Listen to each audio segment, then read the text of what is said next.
वॾे वज़ीर सैयद मुराद अली शाह शिकारपुर में चेन ॾियण जे क़त्ल जो नोटिस वरितो आहे। वॾे वज़ीर मुराद अली शाह वाक़े बाबति आईजी सिंध खां रिपोर्ट तलब करे वरिती। वॾे वज़ीर जो चवणु आहे त वाक़े में मुलविस जवाबदार गिरफ़्तार कया वञनि।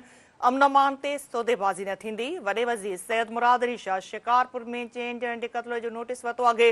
वॾे वज़ीर मुराद अली शाह वाक़े बाबति आईजी सिंध खां रिपोर्ट तलब करे वरिती।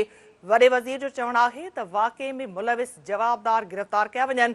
अमन अमान ते सौदेबाज़ी न थींदी। अहम ख़बर नाज़रीन अवां सां शेयर कयूं पिया। वॾे वज़ीर सैयद मुराद अली शाह शिकारपुर में चेन ॾियण जे क़त्ल जो नोटिस वरितो आहे। वॾे वज़ीर सैयद मुराद अली शाह शिकारपुर में चेन ॾियण जे क़त्ल जो नोटिस वरितो आहे।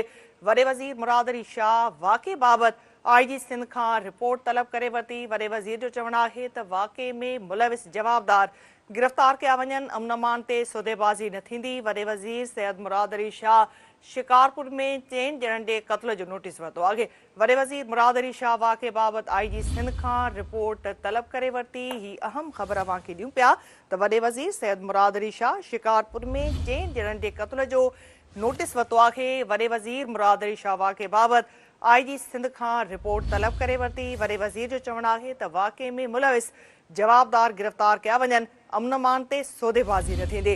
वॾे वज़ीर सैयद मुराद अली शाह शिकारपुर में चेन ॾियण जे क़त्ल जो नोटिस वरितो आहे। अहम ख़बर नाज़रीन अवां सां शेयर कयूं पिया। वॾे वज़ीर सैयद मुराद अली शाह शिकारपुर में चेन ॾियण जे क़त्ल जो नोटिस वरितो आहे।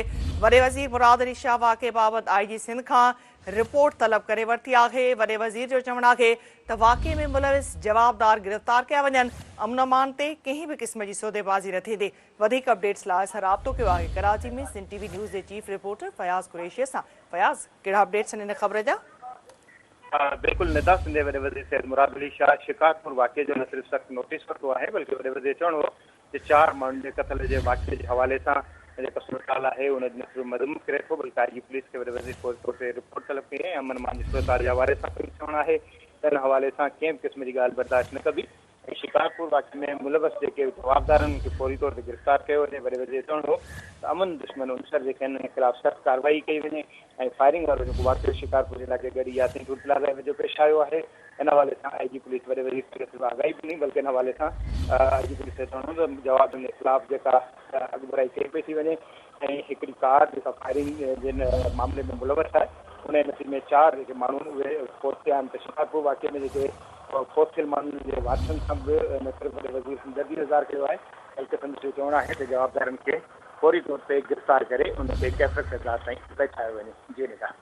ठीकु आहे, अपडेट करण लाइ फयाज़ वॾी महिरबानी अवां जी।